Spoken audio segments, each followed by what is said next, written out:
வாழ்க்கையில் முன்னேற முடியும் அப்படின்ற ஒரு நம்பிக்கை பெண்களுக்கு இருக்கும்போது நிச்சயமாக எந்த துறைக்கு போனாலும் அவங்களால சாதிக்க முடியும். இப்போ எங்களோட ஜென்சி தலைமுறையை ஜெயலலிதா மேடம் பார்த்தாங்கன்னா அவங்க எங்களுக்கு என்ன சொல்லுவாங்கன்னு அதாவது சொல்லுங்க. பெண்கள் எல்லா நிலைகள்லையும் வளரணும்னு தான் அம்மாவுடைய ஆசையே. அம்மா காலத்தில் அம்மா ஒருத்தர் தான் சொன்னாங்க, முதலமைச்சராக வந்ததுக்கு பிறகு பெண்கள் சொந்த காலில் நிற்கணும். பேருந்து நிலையத்தில், பஸ் ஸ்டாண்டில் தாய்மார்கள் தங்களுடைய கை குழந்தைகளுக்கு பாலூட்டுவதற்கு அறை ஒதுக்கணும் அப்படின்னு சிந்திச்ச ஒரே தலைவர் யாருன்னா எங்களை மாதிரி யங் கேர்ள்ஸ்லாம் அரசியலுக்குள்ளே வரணும்னு ஆசைப்படுறாங்கன்னா அவங்களுக்கு நீங்கள் முதல்ல தர அட்வைஸ் என்னவா இருக்காங்க? விமர்சனங்களை கடந்து அழுது புரண்டு நிறைய சோதனைகள் எல்லாம் சந்திச்சு அப்படியெல்லாம் பண்ணி தான் இந்த 54 ஆண்டு காலம் இந்த அரசியலில் கால் வச்சிருக்கேன். ஆனால் ஒரு பெண்களும் பெப்பர் ஸ்ப்ரேவும் மிளகா பொடியும் வெளியே வர மாதிரி நம்ம சமுதாயம், அதை பற்றி நீங்கள் என்ன சொல்கிறீங்க?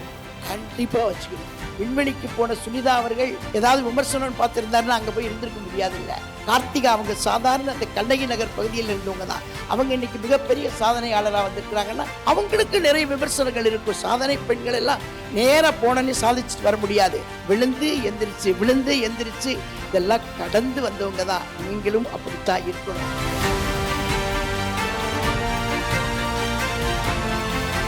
இதில் வந்திருக்கக்கூடிய இளம் தலைமுறைக்கெல்லாம் என்னுடைய வாழ்த்துக்களை தெரிவித்துக் கொள்கிறேன். அவங்களெல்லாம் பார்க்குறதுல எனக்கு ரொம்ப சந்தோஷம். அது இவ்வளவு இளைய தலைமுறையை சார்ந்த பெண்கள் எல்லாம் பார்க்கும்போது ரொம்ப பெருமையாக இருக்குது. ரெண்டாவது, எனக்கு பெண் குழந்தை கிடையாது, 2 பிள்ளைங்களும் ஆண் பிள்ளைங்க தான். அங்கே நீங்கள் எல்லாம் பெண் பிள்ளைங்கள்லாம் பார்த்தோன்னே அது என் பொண்ணுங்களாகவே தான் நான் நினைக்கிற மாதிரி நீங்கள் எல்லோரும் இங்கே உட்காந்துருக்குறீங்க. இன்னும் எதிர்காலத்தில் நிறைய சாதிக்கணும்னு உங்களை எல்லாம் நான் மரமான வாழ்த்து கடமைப்பட்டிருக்கிறேன். எப்படி நீங்கள் இந்த அளவுக்கு அரசியலில் வளர்ந்தீங்க அப்படின்னு கேட்குறாங்க. அது ஒரு தன்னம்பிக்கை தான். ஒரு அரசியலில் வளரணுன்னா நம்ம சாதிக்கணுன்றத ஒரு மனசில் ஆழமாக ஊன்றி வச்சுக்கிட்டு எத்தனை விமர்சனங்கள் வந்தாலும் அதை கடந்து போயிட்டே இருந்தால் நம்ம சாதிச்சுக்கிட்டே இருக்கலாம். ஆனால் அதை கடந்து போகாமல் ஒரே இடத்துல இப்படியா அப்படியான்னு பார்க்கும்பொழுது நம்மளால் சாதிக்க முடியாது. ஒரு பேச்சாளராக தான் தமிழ்நாட்டுக்கு அறிமுகமான, அப்புறமா அதுக்கு பிறகு ஒரு நான் சார்ந்திருக்கிற இயக்கத்தில் ஒரு விமென்ஸ் விங்கில் அறிமுகமான, அப்புறம் அதுக்கு பிறகு தலைவர்களோட நெருக்கம் ஏற்பட்டது. அதுக்கு பிறகு சட்டமன்ற உறுப்பினரான, அதுக்கு பிறகு அம்மா அவர்கள் முதலமைச்சராக வந்தாங்க. அப்போ 2 தடவை அம்மாவுக்கு கீழே நான் பணியாற்றக்கூடிய அமைச்சர் பொறுப்பு எனக்கு கிடைச்சிது. இதுக்கெல்லாம் ஒரே காரணம் என்னென்னா நம்பிக்கை தான். வாழ்க்கையில் முன்னேற முடியும் அப்படின்ற ஒரு நம்பிக்கை பெண்களுக்கு இருக்கும்போது நிச்சயமாக எந்த துறைக்கு போனாலும் அவங்களால சாதிக்க முடியும். இன்றைக்கி சமையல் அறையிலிருந்து விண்வெளி வரைக்கும் நம்ம பெண்கள் எல்லா நிலைகளையும் சாதிச்சிட்ருக்குறாங்க. ரொம்ப சாதனை பெண்களாக இருக்காங்க. அதுக்கு என்ன காரணம்னா நம்மால் முடியும் அப்படின்னு நினச்சி போயிட்டே இருக்கிறாங்க. அதனால தான் இன்றைக்கி ஒவ்வொரு துறையிலையும் நம்மளால் சாதிக்க முடிஞ்சிருக்கு. அதே எண்ணத்தோடு தான் நானும் இந்த நிலைக்கு வந்திருக்கிறேன். இப்போ எங்களோட ஜென்சி தலைமுறையை ஜெயலலிதா மேடம் பார்த்தாங்கன்னா அவங்க எங்களுக்கு என்ன சொல்லுவாங்கன்னு அதாவது சொல்ல முடியுமா? ரொம்ப சந்தோஷப்படுவாங்க. அதாவது அம்மாவை உண்மையிலேயே பெண்கள் அப்படின்னாலேயே அம்மாவுக்கு ரொம்ப பிடிக்கும். அதான் உண்மை. நான் பக்கத்தில் இருந்து பார்த்ததுனால சொல்கிறேன்.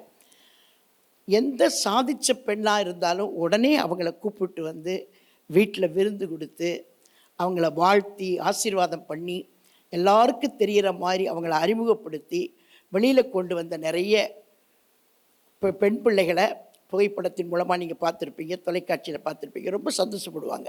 அம்மாவுக்கு பெண்கள் எல்லா நிலைகள்லையும் வளரணும்னு தான் அம்மாவுடைய ஆசையே.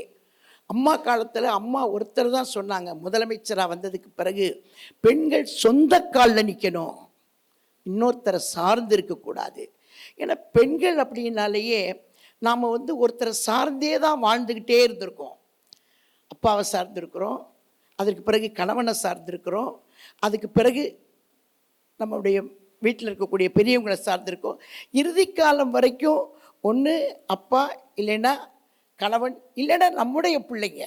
இப்படி தான் பெண்களுடைய வாழ்க்கை ஒரு வட்டத்தை சுற்றியே இருக்குதே தவிர அதிலிருந்து வெளியில் வரக்கூடிய அளவுக்கு பெண்கள் சொந்த காலில் நிற்கணுன்றது அம்மாவுடைய மிகப்பெரிய கனவு, அம்மாவுடைய லட்சியம். இப்போ நீங்கள் எல்லாம் இந்த அளவுக்கு வந்திருக்கிறதெல்லாம் அம்மா பார்த்தாங்கன்னா, இப்படியெல்லாம் நீங்கள் கேள்வி கேட்குறீங்கன்னு தெரிஞ்சால் ரொம்ப சந்தோஷப்படுவாங்க.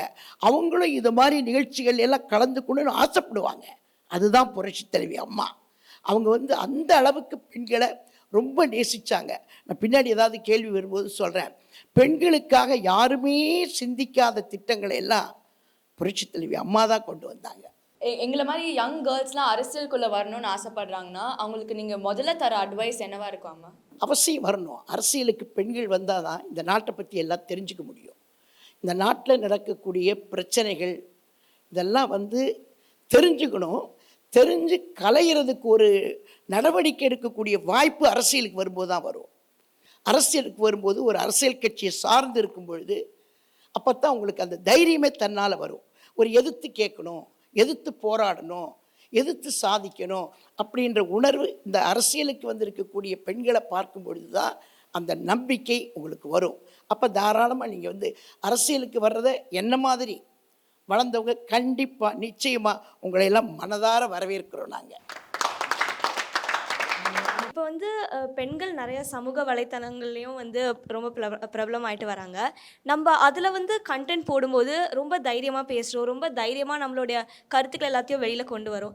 பட் அதுவே வெளி உலகத்துக்கு ரியாலிட்டிக்கு வரும்போது நம்ம அதே விஷயங்களை நம்மளால் தைரியமாக வெளியில் சொல்ல முடியாது இல்லை, நிறைய காரணங்களால. ஸோ நீங்கள் வெளியிலையும் அப்படி தைரியமாக இருக்கிறதுக்கு நீங்கள் என்ன அட்வைஸ் கொடுப்பீங்க? விமர்சனங்களை பார்த்து அஞ்சக்கூடாது. அதான் மிக மிக முக்கியமான ஒன்று. நீங்கள் சமூக வலைதளங்கள்னு சொன்னாங்க.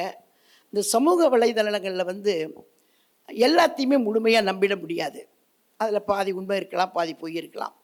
ஆனால் நீங்கள் இந்த சமூக வலைதளத்தில் வரக்கூடிய விஷயங்களை மட்டுமே வச்சுக்கிட்டு நம்முடைய வாழ்க்கையவோ அல்லது நம்முடைய பயணத்தையோ நிர்ணயிக்க முடியாது.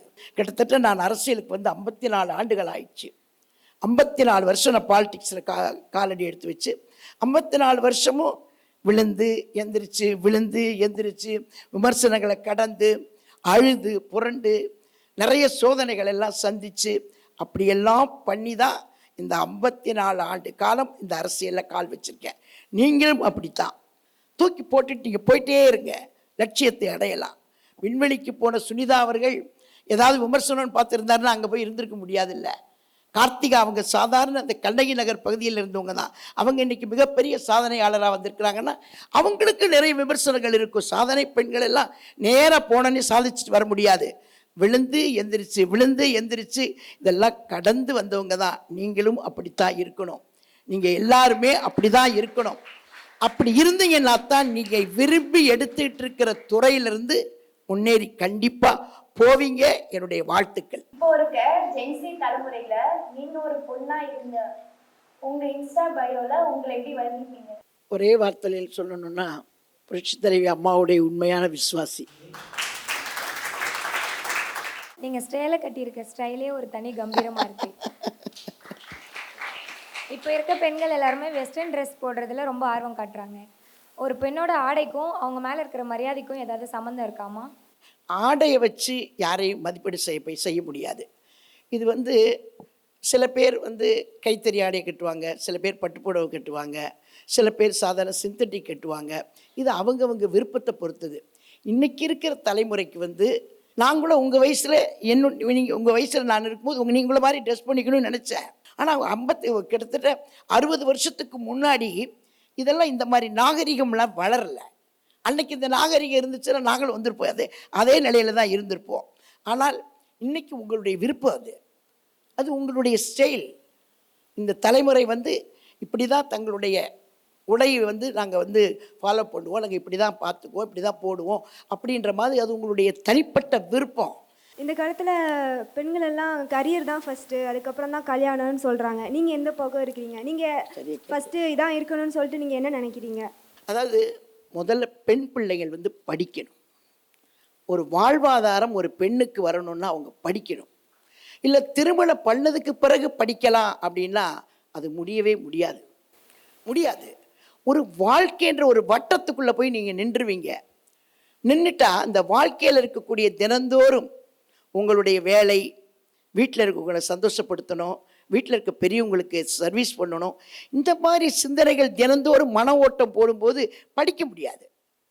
அதனால் நல்லா படிங்க. எவ்வளவு தூரம் படிக்கணுமோ படிங்க. எவ்வளவு படிப்பு படிக்கணுமோ. பெண் கல்வின்றது மிக மிக முக்கியம். பெண் கல்வி மிக மிக முக்கியம். இதைத்தான் தந்தை பெரியார் சொன்னார், அண்ணா சொன்னார், புரட்சித் தலைவர் எம்ஜிஆர் சொன்னார், புரட்சித் தலைவி அம்மா சொன்னாங்க. இன்னைக்கு அண்ணன் எடப்பாடியார் அதைத்தான் சொல்லிட்டு இருக்கிறாரு. இந்த ஆட்சியில் வந்து செகண்ட் இயருக்கும் தேர்ட் இயருக்கும் லேப்டாப் கொடுத்துருக்காங்க. ஃபர்ஸ்ட் இயருக்கு கொடுக்கல. அதுக்கு காரணம் என்னன்னு தெரிஞ்சுக்கலாமா? அதாவது அவங்க நான் தான் சொன்னேன், அம்மா வந்து எல்லாருக்கும் நல்ல கல்வியில் முன்னேறணும், லேப்டாப் வாங்கி அதன் மூலம் அறிவை வளர்த்துக்க முடியாத வசதி இல்லாதவங்க இருப்பாங்கன்றதை நினச்சி தான் அம்மா கொடுத்தாங்க லேப்டாப்பு. அம்மா கொடுத்த எல்லாத்தையுமே நிறுத்திட்டாங்க. இந்த திமுக ஆட்சிக்கு வந்தோடனேயே அம்மா கொடுத்த தாலிக்கு தங்கத்தை நிறுத்தினாங்க, அம்மா கொடுத்த சைக்கிளை நிறுத்தினாங்க, அம்மா மருந்தகன்றது மூடுனாங்க, அம்மா உணவகத்தை சாதாரணமாக மோசமாக போட்டுட்டாங்க. அது மாதிரி இதுவும் ஒரு திட்டம், லேப்டாப் திட்டத்தை அப்படி நிறுத்திட்டாங்க. அதுக்கு பிறகு நம்முடைய அண்ணன் எடப்பாடியார் அவர்கள் திரும்ப திரும்ப லேப்டாப் கொடுக்கணும், லேப்டாப் கொடுக்கணும், லேப்டாப் கொடுக்கணும் சொல்லி சொல்லி சொல்லி சொல்லி இப்போ இந்த மாசம்தான் அது கூட எல்லாருக்குமே கொடுக்கல, குறிப்பிட்ட சில பேருக்கு மட்டும்தான் கொடுத்துட்டு ஒரு போட்டோ ஷூட்டுக்காக கொடுத்துட்டு அதோட நிறுத்திட்டாங்க. நீங்க கவலைப்படாதீங்க, கண்டிப்பா அண்ணன் எடப்பாடியார் முதலமைச்சராக வந்துருவாங்க. வந்த உடனேயே அம்மாவால் நிறைவேற்றப்பட்டு இப்போது திமுகவால் கைவிடப்பட்டிருக்கிற அத்தனை திட்டத்தையும் அண்ணன் எடப்பாடியார் நிச்சயமா செய்வார். வணக்கம் அம்மா. இப்போ இருக்க பெண்களுக்கு பாதுகாப்பும் சுதந்திரமும் ரொம்ப முக்கியம். ஆனால் ஒரு பெண்களும் பெப்பர் ஸ்ப்ரேவும் மிளகா பொடியும் எடுத்துட்டு வெளியே வர மாதிரி இருக்கு நம்ம சமுதாயம். அதை பற்றி நீங்கள் என்ன சொல்கிறீங்க? கண்டிப்பாக வச்சுக்கணும். நமக்கு பாதுகாப்பு கொடுக்கக்கூடியவங்க காவல்துறை. நமக்கு பாதுகாப்பு ஏதாவது நம்ம குற்றம் நடக்குதுன்னு போய் சொல்லும் பொழுது அவங்கள தண்டிக்கக்கூடியது காவல்துறை. ஆனால் இன்றைக்கி பத்திரிகைகளில் தொலைக்காட்சியிலெல்லாம் பார்க்குறோம், இந்த 3 ஆண்டு காலத்தில், இந்த 4 ஆண்டு காலத்தில் காவல்துறை அதிகாரிகளே இது போன்ற சீண்டல்களை செஞ்சு அதனால் தண்டனைகள்லாம் அவங்களுக்கு கொடுக்கப்பட்டு வெளியில் வந்துடுறாங்க அவங்க ரொம்ப ஈஸியாக. அதுக்கு காரணம் நமக்கு பாதுகாப்புக்குன்னு வர்றவங்களே தவறு செய்யும்போது உண்மையிலேயே குற்றம் செய்யக்கூடிய குற்றவாளிக்கு பயம் இல்லாத போயிடுச்சு. ஏன்னா அவங்களே பண்ணும்போது நம்ம பண்ணுறதுக்கு என்னன்ற மாதிரி நிலைமை வந்துடுச்சு. அதனால் இருந்தாலும் நம்ம பெண்கள் வந்து தற்காப்புக்கு அவசியம் வச்சுக்கணும், எதிர்த்து போராடணும், எதிர்த்து போராடி தான் சாதிக்கணும். அப்படி வந்தீங்கன்னா தான் நம்மளை நாமளே காப்பாற்றிக்கக்கூடிய ஒரு வலிமை நம்ம பெண்களுக்கு வரும். உங்களை பொறுத்த வரைக்கும் புதுமை பெண் அப்படின்னா என்னது? நீங்கள் எல்லாரும் தான் புதுமை பெண்கள். இங்கே உட்காந்துருக்கிற எல்லாருமே புதுமை பெண்கள் தான். இன்னைக்கு பார்க்கும்போது நீங்கள் அப்படி இருக்கீங்க. இன்னும் வெளியில் இன்னும் இப்போ இதே மாதிரி எத்தனையோ நீங்கள் அரங்கத்துக்கு போகலாம், விவாதிக்கலாம், விவாதங்களில் கலந்துக்கலாம். அப்படியே வரும்பொழுது பாரதி கண்ட புதுமை பெண்களை நீங்கள் எல்லாருமே வரலாம். எல்லாருக்கும் அந்த தகுதி இருக்குது. இங்கே வந்திருக்கக்கூடிய எல்லாருக்குமே தகுதி இருக்குது. யாராவது அந்த சாதிக்கக்கூடிய சாதனை பெண்களா, புதுமை பெண்களா நீங்கள் வரலாம். நீங்கள் வரணுன்றது என்னுடைய வாழ்த்துக்கள். பெண்களோட பாதுகாப்புன்னு வரும்போது அதோட உறுதி கொடுக்கறது வந்து சட்டத்தோட இது மட்டும்தானா, இல்லை ஆண்களோட மனநிலை, சமுதாயத்தோட பார்வையிலேயே கொஞ்சம் மாற்றம் வரணுமா? அந்த மாதிரி மாற்றம் வரணும்னா அதுக்கு நீங்கள் என்னென்ன மாதிரி இதெல்லாம் பண்ணுவீங்க, முன்னேற்றமாக பண்ணுவீங்க? ஆண்களுடைய மனநிலை மாறணும், பார்க்குற பார்வைகள் மாறணும். எல்லாரையுமே எப்படி பார்க்கணும், அவங்களையெல்லாம் சகோதரியா இந்த மாதிரி பார்க்கக்கூடிய ஒரு மனநிலையை எல்லா ஆண்களுமே வளர்த்துக்கணுமே தவிர, அதுதான் முதல் பிரச்சனை. அப்படி இருந்தால் இந்த மாதிரி நீங்கள் சொல்லக்கூடிய இந்த பாலியல் இதெல்லாம் வந்து வருவதற்குரிய வாய்ப்புகளே இல்லை. இந்த மாதிரி பெண்களுடைய பாதுகாப்பு நிச்சயமாக உறுதி செய்யப்படும். அதுக்கு தான் வந்து அம்மா முதலமைச்சராக இருக்கும் பொழுது சட்டசபையில் டெல்லியில் வந்து ஒரு பேருந்துலேருந்து ஒரு பெண்ணுக்கு வந்து ஒரு 4 பேர் சேர்ந்து ஒரு தவறான முறையில் ஒரு சம்பவம் நடந்து அந்த செய்தி இந்தியா பூராவும் பேப்பரில் வந்துடுச்சு. அப்போ அம்மா சட்டசபையில் டெல்லியில் நடந்த சம்பவத்தை கண்டித்து, அதுக்கு பிறகு தமிழ்நாட்டிலையும் இப்படி நடக்கவே கூடாது அப்படின்னு சொல்லி இந்த மாதிரி குற்றம் செய்கிறவங்களுக்கு 13 விதமான தண்டனை கொடுக்கணும் அப்படின்னு சொல்லி ஒரு ஜீவோ போட்டாங்க. ஒரு அரசாணை போட்டாங்க. அதில் வந்து அந்த அம்மா அரசாணை போட்டு சட்டசபையில் அவங்க வாயாலேயே படித்தாங்க. இதெல்லாம் இன்றைக்கு கூட சட்டசபையில் அந்த அவங்க பேசின பேச்சினுடைய ரெக்கார்டெல்லாம் இருக்குது. அந்த அம்மா அவர்கள் கொடுத்த தண்டனைகளுடைய பட்டியல் பார்த்தீங்கன்னா, ஒரு எந்த ஆணும் அந்த தவறு செய்கிறதுக்கு துணிய மாட்டான் அந்த செய்திகளை படித்தாலேயே. ஆனால் அம்மாவுடைய மறைவுக்கு பிறகு அந்த அரசாணையவே மாற்றிட்டாங்க இப்போ வந்திருக்கிற அரசாங்கத்தை சேர்ந்தவங்க. பெண் வந்து அவங்களோட கணவரை தேர்ந்தெடுக்கணும்னா அவங்களோட வேலையை பார்த்து தேர்ந்தெடுக்கணுமா இல்லை குணத்தை பார்த்து தேர்ந்தெடுக்கணும்னு உங்களோட கருத்துலேருந்து? சிக்கலான கேள்வியாச்சு. அதாவது முதல்ல வந்து தேர்ந்தெடுக்கிறதுன்ற உரிமை உங்கள் உரிமை தான். இது இந்த உரிமையில் வந்து நாங்கள் எல்லாருமே தலையிட முடியாது. அது பேரண்ட்ஸ் பார்க்குற வரனாக இருந்தாலும் சரி, அல்லது நீங்களே தேடிக்கிட்ட வரனாக இருந்தாலும் சரி, முதல்ல ஒருத்தருக்கு புரிஞ்சுக்கணும். புரிஞ்சுக்கிட்டு நீங்கள் ஒரு நல்ல மனநிலையில் இருக்கிறவரை, நல்ல சம்பாதிக்கக்கூடிய பார்த்து 2 கலந்து இருக்கக்கூடிய ஒருத்தரை வந்து நீங்கள் தேர்ந்தெடுங்க. நீங்கள் அப்போ தான் உங்களுடைய வாழ்க்கை இனிப்பாக இருக்கும். இப்போ தேர்தல் பிரச்சாரத்தப்போலாம் பெண் வேட்பாளர்கள் மீது தனிப்பட்ட விமர்சனம் இல்லாட்டி அவங்களுக்கு தரக்குறைவாக பேசுகிறாங்க. அதனாலேயே அவங்க வந்து அரசியல் சைடு வர்றதுக்கு பயப்படுறாங்க. அதே மாதிரி பொருளாதாரத்தில் பின்தங்கிய பெண்கள் வந்து இப்போ சேவை செய்யணும்னு நினைக்கும் போது அவங்க எப்படிப்பட்ட சவால்கள்லாம் எதிர்கொள்ளலாம்? ஒரு எப்போவுமே அந்த காலத்துலலாம் பார்த்திங்கன்னா பெண்கள் வந்து அடுப்பூதும் பெண்களுக்கு படிப்பதற்குன்னு சொன்ன காலம். இன்றைக்கி எல்லாருமே படிச்சிட்ருக்குறாங்க. காலங்கள் மாறிக்கிட்டே இருக்கும்போது நீங்கள் இது மாதிரி எல்லாம் வந்து அரசியலுக்கு வந்தாலும் சரி, எங்கே போனாலும் இருக்குப்பா அந்த அந்த வேறுபட்ட கருத்து சொல்கிறதுன்றது எல்லா இடங்கள்லையுமே இருக்குது. எல்லா நிலைகள் அரசியலுக்கு வந்த பெண்கள் மட்டும் இல்லை, எல்லா பெண்களுக்குமே அந்த விமர்சனங்கள் இருக்குது. நான் தான் முதல்லேருந்தே சொல்லிகிட்ருக்கிறேன். நீங்கள் எல்லாருமே அதை பற்றியே சிந்திக்காதீங்க, அது சிந்திக்காமல் போயிட்டுருங்க. எம்ஜிஆருக்கு நிகர் எம்ஜிஆர் தான் நமக்கு தெரியும். இப்போ வந்திருக்கிற எல்லாருமே வந்துட்டு நான் தான் எம்ஜிஆர் அப்படின்னு சொல்லிக்கிறாங்க. அதை பற்றின உங்களுடைய கருத்து கொஞ்சம் சொல்லுங்கள். புரட்சித் தலைவர் எம்ஜிஆர்னா அவர் வந்து எல்லாருமே ரொம்ப நேசித்தாங்க. இன்றைக்கும் பார்த்திங்கன்னா நேசிச்சுக்கிட்டு தான் இருக்கிறாங்க. அவருடைய இடத்த வந்து யாராலையும் பிடிக்கவே முடியாதுமா. இன்னொரு எம்ஜிஆர் பிறந்து வந்தால் கூட பிடிக்க முடியாது. அவர் வந்து அப்படி ரொம்ப உள்ளன்போட எல்லாரையும் ரொம்ப நேசிச்சிருக்கிறாரு. அது வந்து எந்த மாதிரின்றது வந்து இன்றைக்கி நேசிக்க ஒரு 60-70 வயசானவங்களெல்லாம் நீங்கள் போய் கேட்டிங்கன்னா நான் எம்ஜிஆர் கட்சின்னு தான் சொல்லுவாங்க. அவர் அந்தளவுக்கு பதிஞ்சிட்டார் எல்லார் மனசுலையும். சினிமாவில் நடிக்கும்போதும் சரி, அரசியலுக்கு வந்தபோதும் சரி, அவர் செஞ்ச சாதனை சத்துணவுன்னு ஒன்றை போட்டார். இன்றைக்கி எத்தனை ஐஏஎஸ், ஐபிஎஸ்ஸு, கலெக்டரு எல்லாம் பெரிய பெரிய அதிகாரிகள்லாம் சத்துணவு சாப்பிட்டவங்க நிறைய பேர் வந்திருக்கிறாங்க. அந்த சத்துணவுன்றது இன்றைக்கி இருக்குது. புரட்சித் தலைவர் எம்ஜிஆர் சத்துணவு திட்டம்ன்றது எத்தனை வருஷம் ஆச்சு, எத்தனை ஆண்டுகள் ஆனாலும் இந்த சத்துணவு மட்டும் நிறுத்த முடியலை யாராலையும். ஏன்னா அதை சாப்பிட்ட பிள்ளைங்க தான் உயர்ந்த நிலைக்கு வந்திருக்கிறாங்க, இன்னும் வரப்போகிறாங்க, வந்துக்கிட்டு இருக்கிறாங்க. அதனால் அவர் ஆழமாக நிற்கிறார். எல்லாரும் நல்ல மகளிர் தின வாழ்த்துக்கள். அடுத்த ஆண்டு மகளிர் தினம் வரும்பொழுது அதிமுக ஆட்சியில் இருக்கும். அப்போது நீங்கள் இப்போ கேட்ட கேள்விகளுக்கெல்லாம் நல்ல விடை கிடைக்கும். அந்த விடைக்கு பதில் வந்து அண்ணன் எடப்பாடியார் நிறைவேற்றுவார்.